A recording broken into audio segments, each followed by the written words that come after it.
they tried to figure out how it was our fault. I don't need snarkiness here. I just need the facts. What did they say? They agreed to take a paint sample, which I sent them, and then they said, "Oh, it's because you didn't clean the floors well." But we really cleaned the floors. What's your damage claim? I think $6,500. How much? $6,500. The Gator Guard. No, listen to me. I did really clean the floor well. Doesn't sound like it. What started out as a do-it-yourself project is now turning into a request for over $6,000. Damages from the product that I bought. Hey, I had no clue. This entitled Karen thought she could scam the courts and ended up getting absolutely humbled right in front of everyone. She tried to claim that the paint she bought from the major brand Dutch Boy was defective, as if a billion-dollar company is out here selling broken paint. Honestly, the whole thing is wildly entertaining. The judge sees straight through her nonsense and doesn't hold back, calling her out hard. You can practically feel the secondhand embarrassment through the screen. The best part? She genuinely thought this would work. Drop a comment. Do you think she was actually trying to scam, or was she so deep in denial that she truly believed she was the victim? Let's break this meltdown down and see how it all unfolded. See Jameson Silverio versus Dutch Boy Paints. Are the parties present in this matter? I am. You would Yes, be. sir. Ma'am, identify yourself, please. Oh, I'm Lucy Jimison Silveria. All right. And do we have a representative from Dutch Boy Paints? We do. My name's Mike Santora. Okay, Mr. Santora, let's make a note of that. That the allegation here to be that Ms. Silverio bought paint or bought Dutch Boy paint, and that when used in keeping with the directions, it resulted in an unsatisfactory result. That about sum it up, ma'am? Yes, very unsatisfactory. Okay. I'm going to swear you both in because I want to take some testimony from both of you. Would you please both raise your right hands? You both solemnly swear that the testimony you're about to give is the truth, the whole truth, and nothing but the truth? Yes. Yes. Okay, good. All right. Ms. Jimison Silverio, tell me what happened. Okay.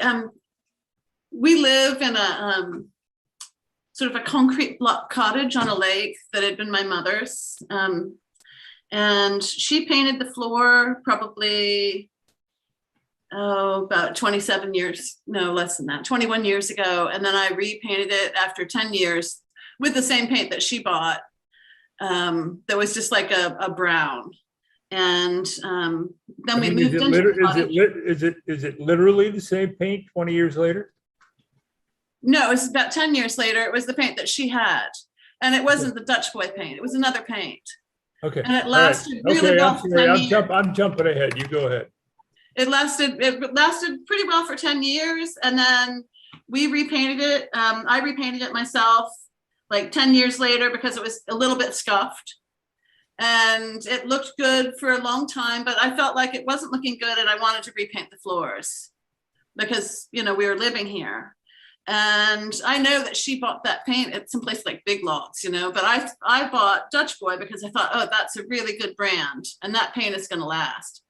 I have done a lot of painting. I painted when I was in college in summers, and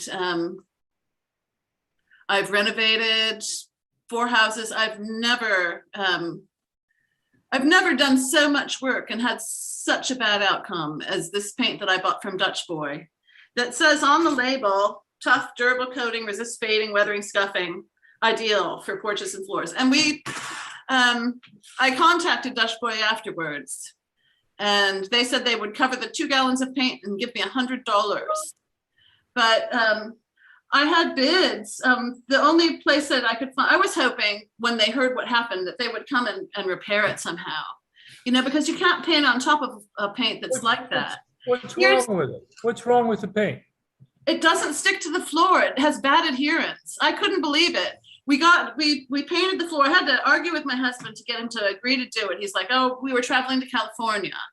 And I said, let's paint before we leave so that it can dry up really well before we come back. And he said, oh, that's so stressful. We're going to the airport. But I finally, I finally got him to agree. We went around I got rid of the dog a day early, set up to stay at a hotel. We went around on our hands and knees and sanded the floor and washed the floor. I hadn't done nearly as good a job when I recoated with the brown paint that my mother had bought after 10 years of that paint. Then wiped down the floor, then painted with the Dutch boy paint. We painted ourselves right out the door. Came back from California. I put down the suitcase on the floor and it scraped it. Here's the floor. Look at this. I don't know what you can see exactly, but I can take my fingernail and go like this and peel it up. See that? Okay. All right, I got you. All right. What are you claiming? You had some contact with Dutch Boy. What did they say? They said, well, they tried to figure out how it was our fault. I ended up sending him a sample. I don't need snarkiness here. I just need the facts. What did they say? They said that they would give us the cost of 2 gallons of paint and $100. Did they offer an explanation?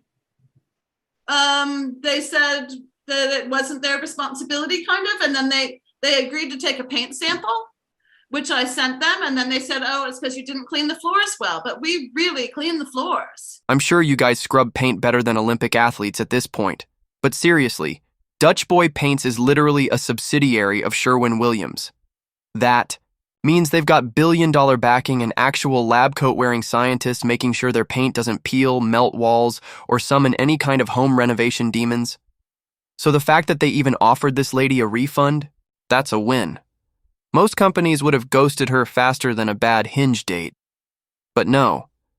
This Karen decides to escalate a paint complaint all the way to an actual courtroom, like she's guest starring in Law & Order, Home Depot unit, and Mo. Think about this for a second.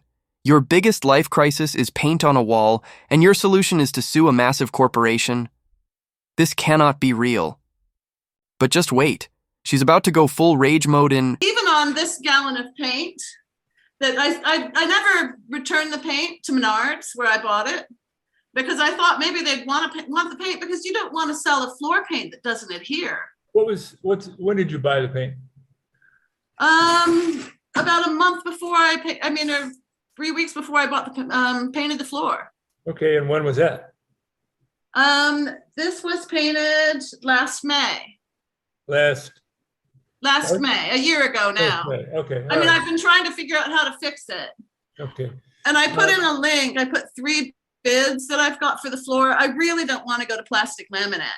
I really just wanted to leave it, with the concrete floor painted. Okay. All right. What's your damage claim? I think $6,500. How much? $6,500. The Gator Guard. No, listen to me. That's just the simple maximum you can claim. I need proof of what your damages are.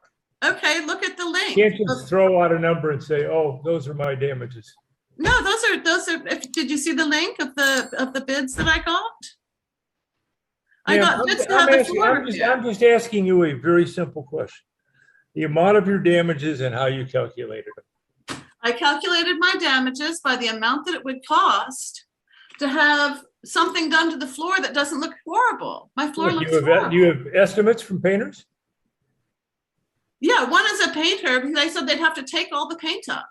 The estimate from the painting place was $7,437. And we had to move all the furniture. And that was from a company named Gator Guard. There's a link that I put in the chat box so that you can see the 3 bids. I'm not dealing with any links. I have a paper file in front of me. So, okay, Mr. Santora, you've been sitting there very quietly, biting your tongue. Can I hear from you now? So, when the complaint was logged, we had asked Ms. Silvero for the batch number that was on the gallon of paint. she had used. Sure. And with that, we're able to track when we manufacture batches of paint. We typically, this particular batch was manufactured, it was 3,000 gallons at that time. When we manufacture that batch, we test it for certain characteristics to make sure that it's within specification of our formula, and it was. The other thing that we looked at was any complaints in the system that were related to this batch number. This was the first and only complaint of any kind related to the batch. You know, having said that, we had asked for some information on square footage, amount of product used, and do you have that square footage in front of you? What I was given was 630 square feet. Okay, so we're talking about a room, not a house. Yeah. I can show you. Yeah, well, tell me. Well, it's this room, which is our like a living room. Okay, Kitchen. that's all I needed to know. It's I And then it goes in here, and it's the bathroom. And then you go in here, and this is a room that it used to be a bedroom, but we put a stairs in, and we call it the pass-through, and it's like a pantry. Okay. I want to go So back it's to those- this. Okay, I'm it's those going three back to rooms. Mr. Santora. I honestly can't tell if this Karen is trying to scam the company or if she genuinely believes the paint had some personal vendetta against her floor. Like, bad paint? That's not even a real thing unless you're out here painting with expired yogurt. Odds are, the problem isn't the product. We're talking about $1 billion company with decades of research and testing behind their formulas. The idea that they just happened to botch one random can and that it landed in the hands of the most lawsuit-happy person alive? Either this is the unluckiest customer service story ever told, or she's angling for a courtroom cash grab like it's a scratch-off ticket. What's even crazier?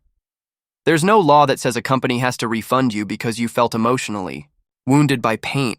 You need actual evidence of negligence, not just strong vibes and finger-pointing, Karen. At this point, the whole thing feels less like a legal case and more like a one-star Yelp review that spiraled wildly out of control. Santora, go ahead. Okay, so at the time we were shown a receipt for 1 gallon. Ms. Silvero had said she had purchased 2, but we only saw a receipt for the 1. At 630 square feet, that product basically goes about 400 square feet per gallon, depending on the texture and porosity.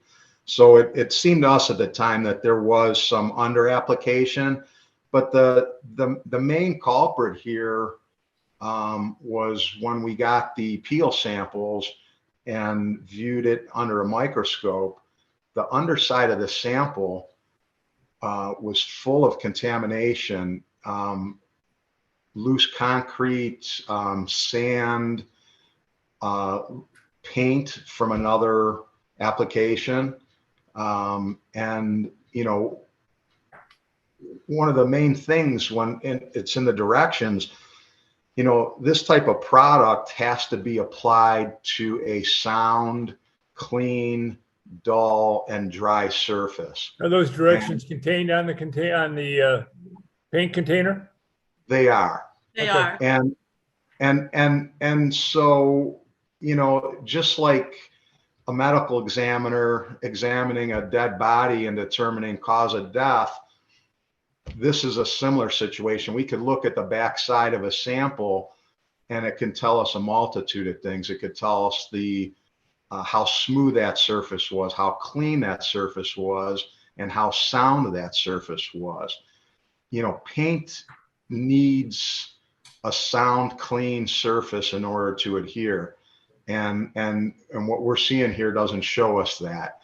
And as far as the paint sticking to a plastic paint can or the piece of paper on top of the can, that's not an approved surface, and that's not a good indication of adherence. Is how well it adheres to the top of the paint can. Okay, thank you. All right, Ma'am, anything further on your part? Yes. I did really clean the floor well. And the paint that I had done, Doesn't sound like it. no, it doesn't sound like it from what he's saying. But actually, I've done a lot of painting and I'm not lying. And the brown paint that had been painted before looks so much better than this paint that was on, even still.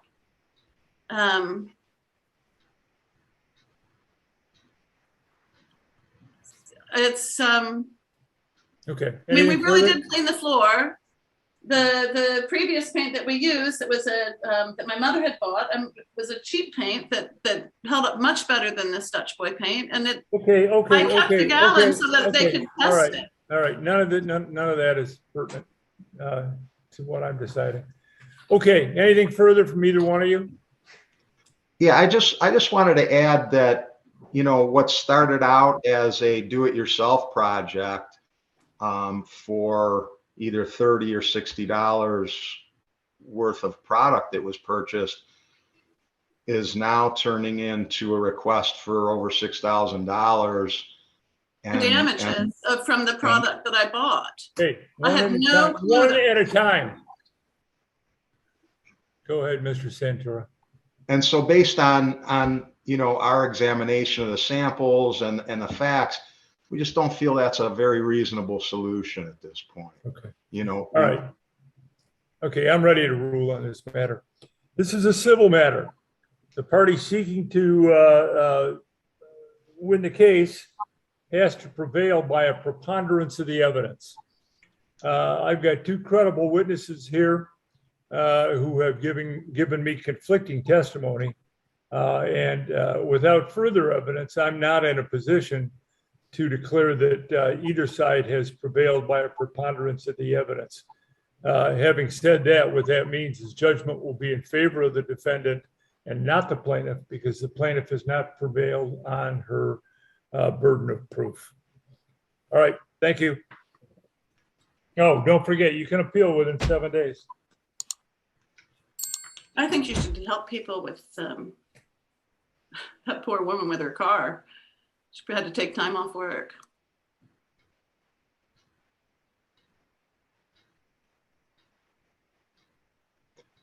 Thank you. You can tell the attorney has been through this circus more times than he can count. Cool as ice. Probably counting ceiling tiles while this lady tries to turn a botched DIY project into a full-blown lawsuit. And let's be real. Painting isn't just some random weekend hobby. It's a skilled trade for a reason. People train for it, get certified, and earn good money doing it right. There's technique, prep work, and actual knowledge involved. But no, this Karen really thought she could slap some paint onto an old, dusty, crumbling concrete floor with zero prep and magically get an HGTV-style transformation. Make it make sense. She didn't prep the surface, didn't seal it, probably, didn't even sweep, and now the floor looks like something out of a haunted basement. But somehow it's the company's fault. This whole situation screams sympathy scam.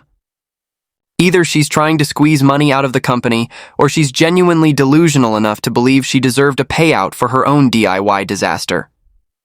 Let me know what you think. Was this a calculated cash grab, or just a painfully misinformed attempt at playing victim? And if you're into wild courtroom moments like this, don't forget to like and subscribe.